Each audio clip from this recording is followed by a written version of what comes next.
শ্ৰীমন্ত শংকৰদেৱ সংঘৰ কৃষ্ণ শংকৰ প্ৰাথমিক শাখাৰ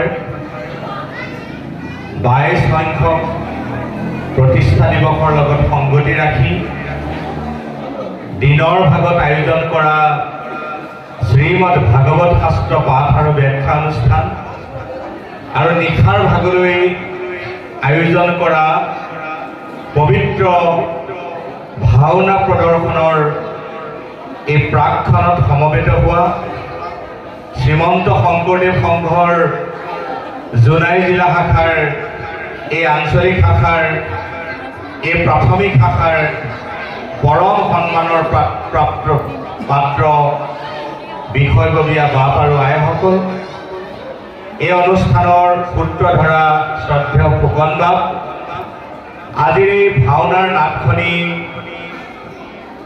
আগবঢ়োৱা ঢাটা পৰিয়াল শহীদ বান্ধৱ দুলন চন্দ্ৰ বৰা বাপ আৰু পৰিয়ালবৰ্গ, নৃসিংহ মুৰাৰী নাটখনৰ পৰিচালক আৰু কলাকুশলী শিল্পীসকল, এই অনুষ্ঠানটি উপভোগ কৰিবৰ কাৰণে আহি ইয়াত সমবেত হোৱা এই অঞ্চলৰ ভাওনা সংস্কৃতিৰ অনুৰাগী পৰম শ্ৰদ্ধাভাজন ভক্তপ্ৰাণ ভক্তিপ্ৰাণ ৰাইজ, জয় জয়তে সমস্তজনৰ চৰণত মই ভক্তিপূৰ্ণ সেৱা নিবেদন কৰিছোঁ আৰু এনে এটি মহিমামণ্ডিত আয়োজনৰ লগত মোক সংযোগ হ'বলৈ সুযোগ দিয়াৰ কাৰণে আয়োজকসকলক কৃতজ্ঞতাৰ সেৱা জনাইছোঁ। স্বাভাৱিকতে আজিৰ এই মহাস্থানত তিনিটা মহান অনুষ্ঠানৰ ইয়াত সংযোগ ঘটিছে। এফালে এই প্ৰাথমিক শাখাৰ 22 বছৰীয়া প্ৰতিষ্ঠা দিৱস, অন্য হাতেদি দিনৰ ভাগত বৈকুণ্ঠৰ কল্পতৰু ভাগৱত শাস্ত্ৰ পাঠ আৰু ব্যাখ্যা আৰু নিশাৰ ভাগলৈ খন্তে সময়ৰ পিছতেই ভাওনা অনুষ্ঠান। এই তিনিওটি মহিমাযুক্ত অনুষ্ঠানৰ সংযোগে মই ভাবোঁ আজিৰ এই স্থানক এটা মহিমামণ্ডিত আধ্যাত্মিক স্থানলৈ, মহিমামণ্ডিত আধ্যাত্মিক অনুষ্ঠানলৈ, উৎসৱলৈ পৰিণত কৰিছে।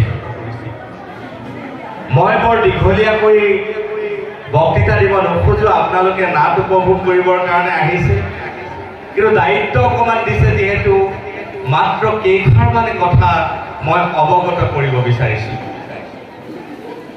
আচলতে অসমীয়া জাতিটোক সংস্কৃতিবান কৰি তুলিবৰ কাৰণে মহাপুৰুষ শ্ৰীমন্ত শংকৰদেৱ গুৰুজনাই যিটো শক্তিশালী গণমাধ্যমৰ সহায় লৈছিল সেয়া আছিল ভাওনা।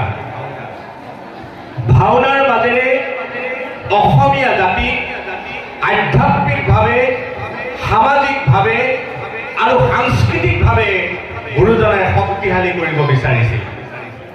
ভাওনা আছিল এনে এটা মাধ্যম যিটো মাধ্যমৰ যোগেদি গুৰুজনাই এখন সুন্দৰ সংস্কৃতিবান মানুহৰ সমাজ নিৰ্মাণ কৰিব খুজিছিল।